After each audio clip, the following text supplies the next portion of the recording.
Russian President Vladimir Putin is warning that he has a stockpile of cluster bombs and he will use them if Ukraine deploys the weapons first. This comes as an explosion on the bridge in Crimea killed 2 people. Russia pulled out of a crucial deal that allowed grain from Ukraine to be sold around the world during the war. And the suspension of that grain deal could send food prices skyrocketing in some places already dealing with poverty. Here to talk more about the ongoing situation, retired Brigadier General Mark Kimmitt. Sir, thank you as always. Let's start with the destruction of this bridge. Concerning, how significant is that at this point?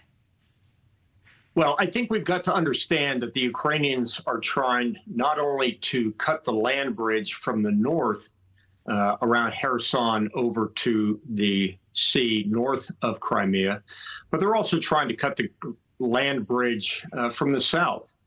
This route has been a logistics supply line to get equipment into Crimea for follow-on transportation to the areas that the Russians control in the north. So it won't be as significant as cutting the land bridge with forces in the north of Crimea, but it certainly is going to have an impact on the ability for the Russians to use that route as a logistic route to get what they need up to those forces as well. And what about the impact of this grain deal on global poverty and the food supply?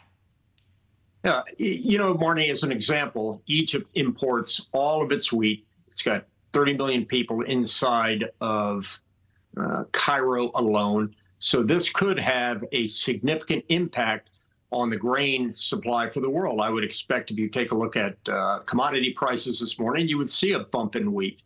But the fact is, most very poor countries rely on wheat for bread to take care of their population. So it will have an effect.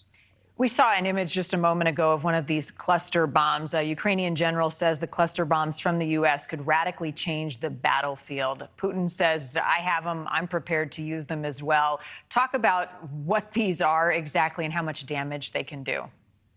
Yeah, well, first of all, it's quite rich that Putin would say this because there's documented evidence that he's been using the cluster bombs from the outset of the war. So this is nothing new on the part of Vladimir Putin. What are cluster bombs? Imagine an artillery round, as you're showing right now, shooting 25 kilometers, and then in the air bursting, and you can see those small cluster munitions falling out of there. Those were like hundreds of hand grenades falling over a very, very large area. Some of them are able to destroy tanks. So it has a much more effective capability to take out tanks and troops than, say, a single artillery round alone. We've been hearing a lot about different areas. So Crimea now, Bakhmut was the center of many bloody battles. We're now hearing about recent shelling in the city of Kharkiv. This is an area that Ukraine was able to recapture. Does this show a change in strategy from the Russians going back to areas that they had already fought and lost?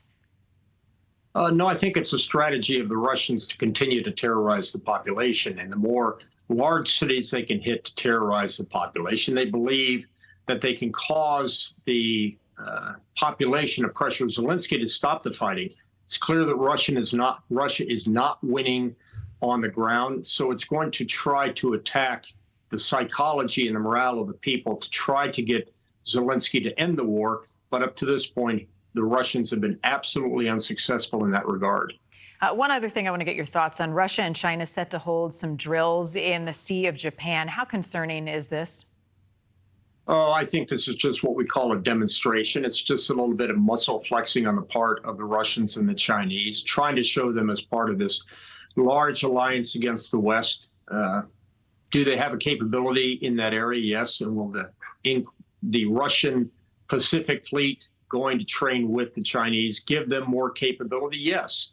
But there's a big difference between capability and intention.